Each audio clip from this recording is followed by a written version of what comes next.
Going back to the end of last week's episode, I actually said I was going to be doing a Keanu Reeves sequel. What? Did you think I was on about the other sequel?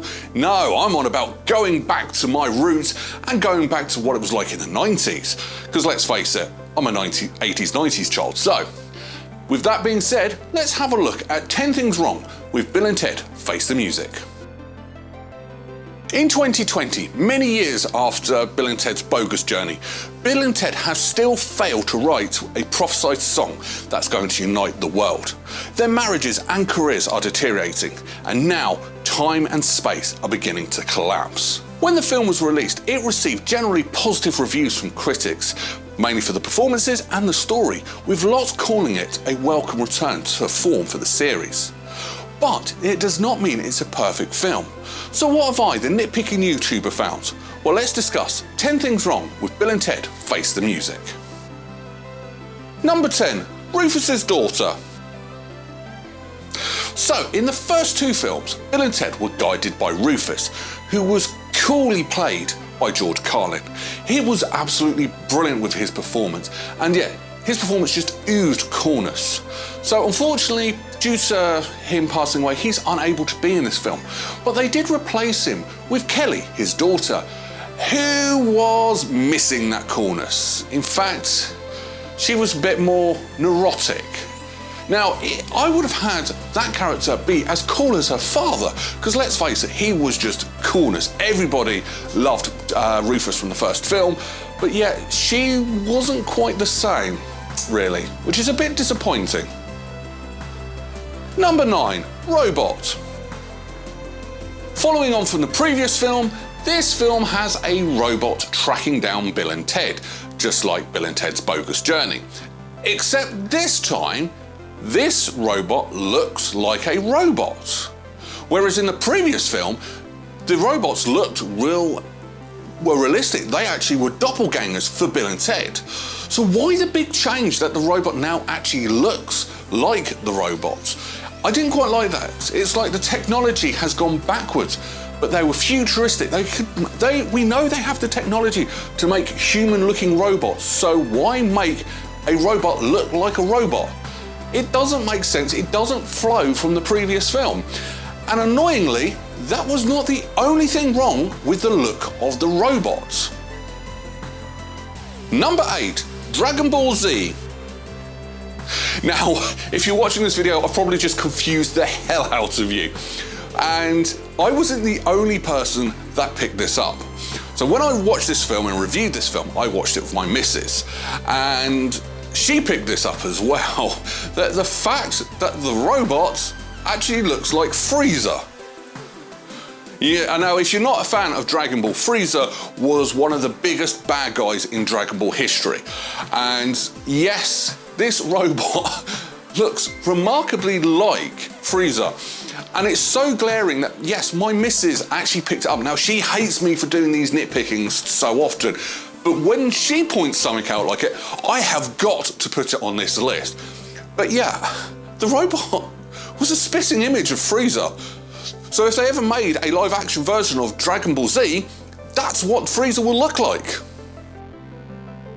Number 7, Copycat.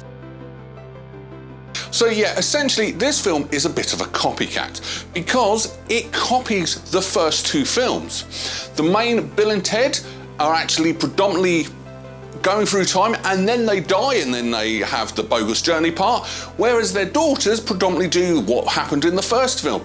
So yeah, this film essentially is the first two films rolled up into one.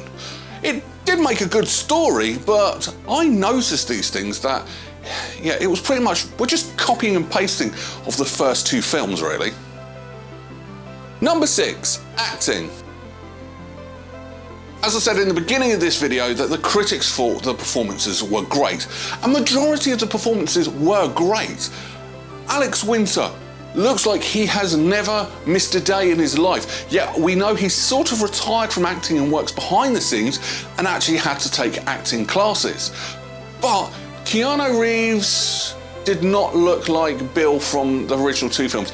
He'd lost his gormless that he had in those two films. That wasn't there. I didn't get that feeling. and I didn't quite like that. However, the actress that played Billy had Keanu Reeves' impression down to a T. She was absolutely brilliant, and she looked more like Bill than Bill did. So yeah, majority of the performances are great, but Keanu Reeves on this one, it wasn't the Bill from the first two films. Number 5, Jimi Hendrix. So the younger Bill and Ted are going through time trying to find famous musical historic characters, and they come across none other than Jimi Hendrix. Excellent. I can't believe we've just done that.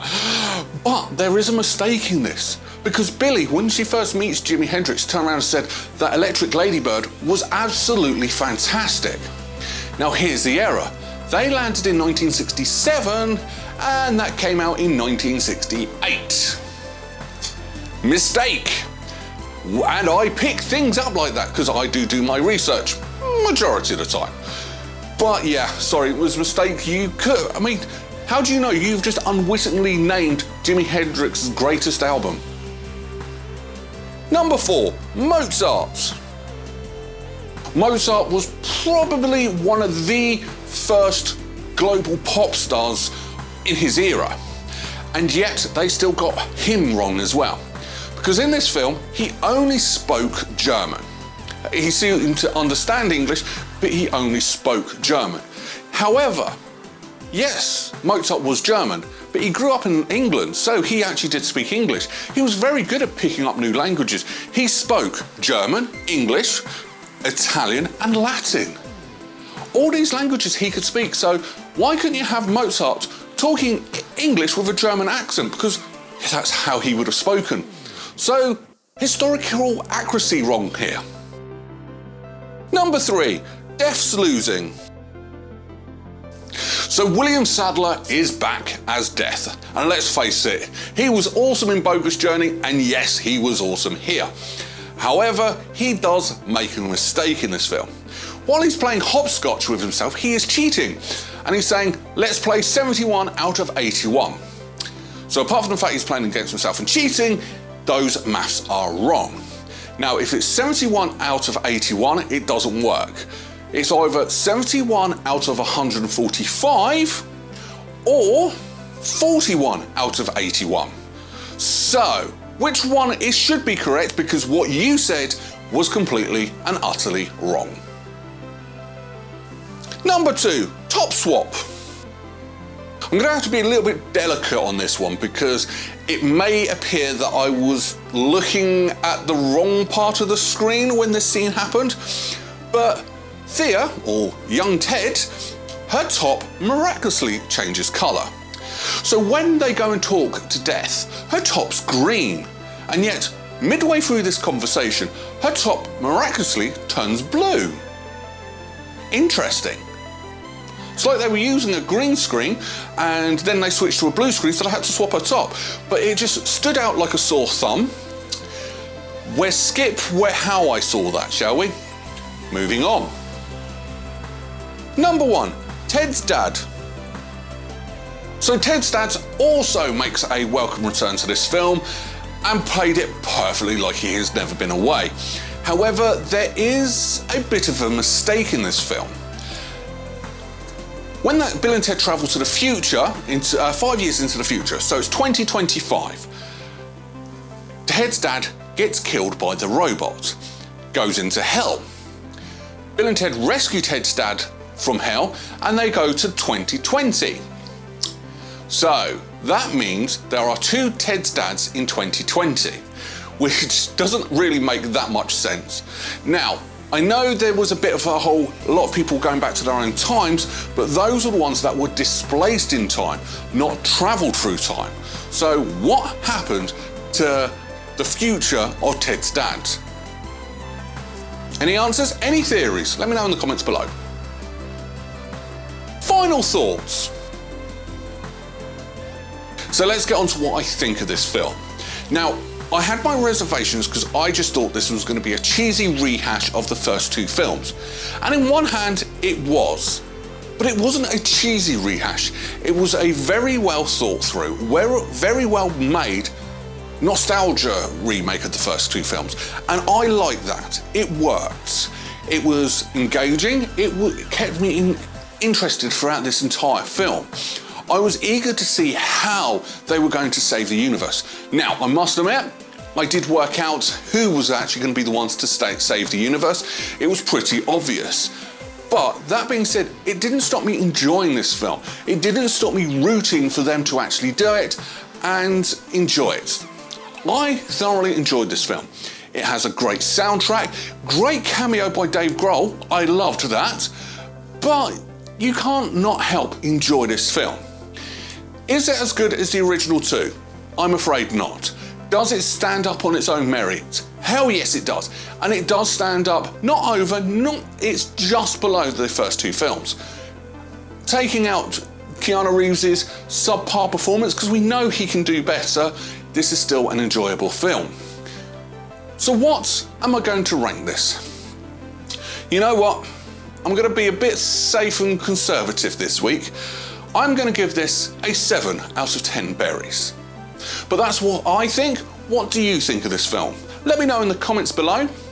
And you know what? Since I have trolled you all this week about what film I'm doing this week, shall we actually do the film that you all thought I was doing this week? Shall we do that next week? Yeah, I think that's a fair compromise. I'm not dressing up for next week's film though. Until then, take care. Bye-bye.